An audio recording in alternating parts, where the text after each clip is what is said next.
ছি ছি ছি ছি ছি ছি বন্ধুরা, এইসব নির্লজ্জ আশা কর্মীরা যেভাবে নোংরামি করছে, আগে ভিডিওটা দেখো, তারপর আমরা আসছি।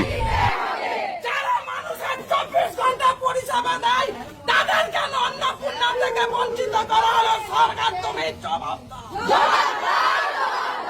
24 ঘন্টা চাই যে আসলে মানুষের পরিষেবা দেয়, সমস্ত কিছু থেকে কেন তাদের বঞ্চিত করা হচ্ছে? এই নতুন সরকার জবাব দাও।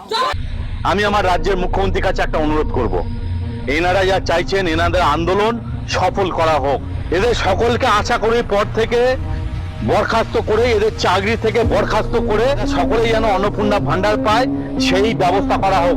আমি আমার মাননীয় মুখ্যমন্ত্রীর কাছে এই অনুরোধটা করি। আর নতুন করে বাংলার মা বোনেরা যাতে আশা করি পদে চাকরি করতে পারে, সেই ব্যবস্থা করা হোক।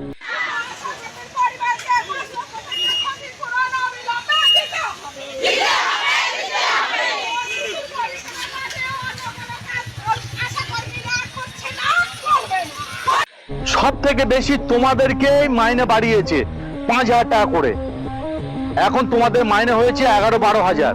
তা বলছি মাসি, তোমাদের ভাতাররা কোনো কাজ করে না? তোমাদের ভাতাররা কি শুধু তোমাদের জন্য এখন রান্না বান্না করে আর ঘর মোছা আর ঘর ঝাড় দেয়? এইটা এখন ওদের কাজ। নর্মাল ছোট কাজ যদি করে থাকে 5,000 টাকার মাইনে, সেখানে হয়ে যাচ্ছে একটা পরিবারের 20,000 টাকার মাইনে, তাও এরকম ধরনের নোংরামি। আমরা সরকারকে উল্টে দেবো, সরকার যদি আমাদের কথা না করে। আমাদের স্বাস্থ্য ভবন থেকে 21 তারিখে আসতে বলা হয়েছিল। এই মাসিমার আন্দোলনের সাথে আমি একমত।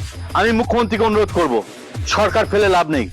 মাসিমা যে বলছে সরকার ফেলে দেবে, আমরা সরকারকে উল্টে দেবো, সরকার যদি আমাদের কথা না করে। এই মাসিমাকে আশা কর্মী পদ থেকে ছাঁটাই করা হোক, এই মাসিমাকে অন্নপূর্ণা পাওয়ার জন্য একটা ব্যবস্থা করা হোক। আমি আমাদের মুখ্যমন্ত্রীর কাছে একটা আবেদন করব।